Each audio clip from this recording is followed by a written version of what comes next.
It is Saturday, and this is GraniteGrok reporting from the Steward of Prosperity 21st Century Communication Festival, as you can hear in the background. And I'm standing here with Mike Dennehy, who is one of the national top operatives here in the political world that is called New Hampshire. Mike, how are you today? I'm fantastic, and I love the term festival. Well, it is. Actually. It's a great, it's a, I think, appropriate term. Well, certainly with 500 people, there are a lot of people here to have the moniker festival. Well, it's really the biggest conference, I guess you'd call it a conference, of Republican activists, interested parties that we've seen since the 1990s, probably since 1997 when we organized a similar kind of conference, not on new media, of course, because that didn't exist back then. But we thought, Fred Tausch, as he's thinking about how to approach these elections, wanted to know what can we do to really harness all of the energy, all of the activity that's going on among the grassroots right now, and how do we get them fired up and give them the tools they need to go out and really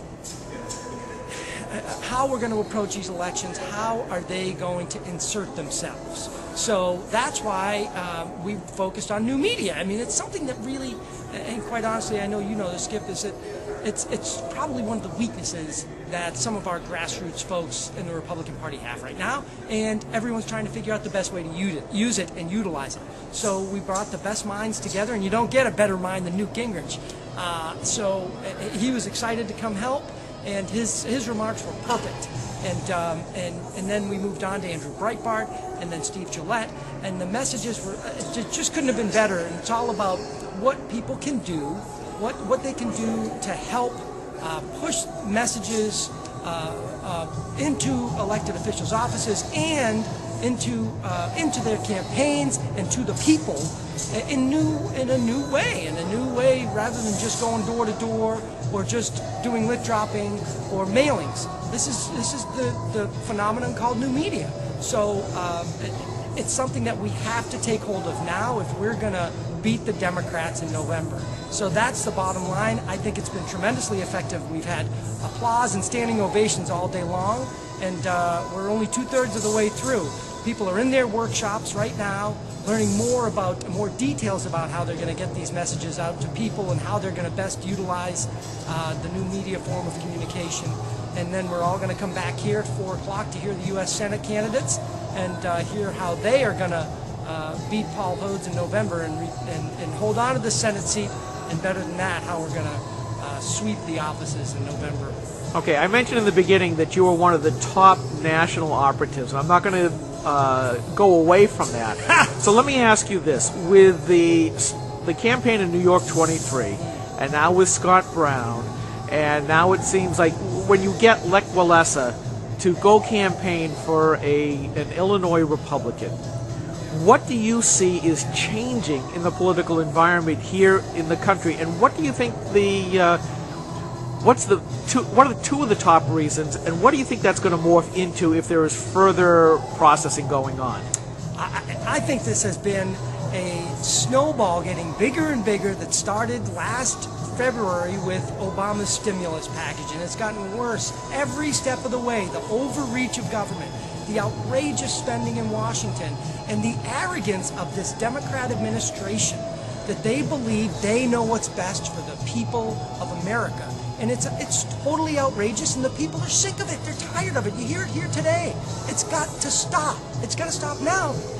What's worse is you had President Obama get up and give his State of the Union and say, we're going to keep pushing ahead. We're going to keep forging ahead with our agenda. We want health care. We want government takeover of health care. We want a cap and trade.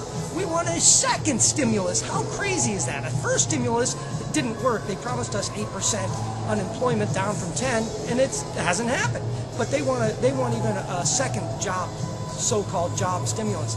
So people are tired of it. They're tired of the spending, and they want the quote-unquote change that they were promised a year ago. And obviously it's not happening in Washington, so they're going to force it on Washington this November. That's what's taking hold. That's what we saw with Scott Brown in Massachusetts last week. And I'm convinced that's what's going to happen this coming November. Okay, now factor in the Tea Party. Yes. I would like to get your opinion of what you think the movement is doing and what you think that the GOP should do with, for, or what do they do with the Tea Party movement? I find it to be very similar to the Ross Perot voter of 1992. And actually, it is interesting because that's when I really started to get involved in politics, was that 1992 presidential election. And it is a similar environment. We were in a recession. You had the Bush no tax pledge that he broke. So the voters didn't trust Washington again. They saw a president who turned his back on a tax pledge to raise taxes, and I see that same kind of frustration with Washington, and not just frustration, outrage and anger. And I see that happening right now with this Tea Party movement. So what's critical for Republicans is to listen to that message, is to get back to the fundamentals of the Republican Party and help push the agenda of government, of smaller government, of less spending, and going back to the efficient government. I mean, the government's been getting bigger and bigger every year, and it's got to stop, and there has to be a plan to stop it. So that's what I think these so-called Tea Party voters are looking for, and that's what Republicans have to. That's the message they need to convey, and it's going to be convincing.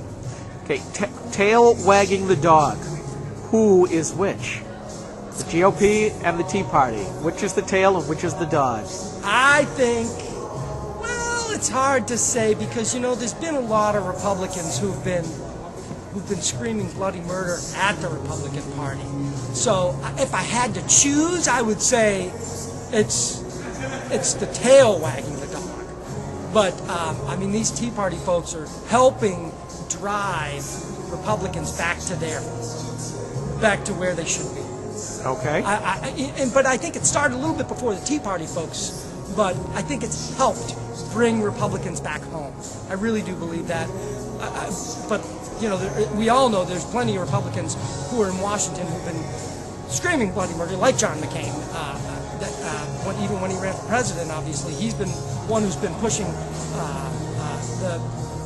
the earmark reform to do away with it, and that's been an outrage for years. So, but we're at a point now where I think everyone's on the right track finally, and I think that's going to be great for Republicans in November. Well, very good, Mike. I said I'd only take a couple of minutes of your time, and I much appreciate it. My pleasure. Anytime. Thank you very much. My pleasure. Bye.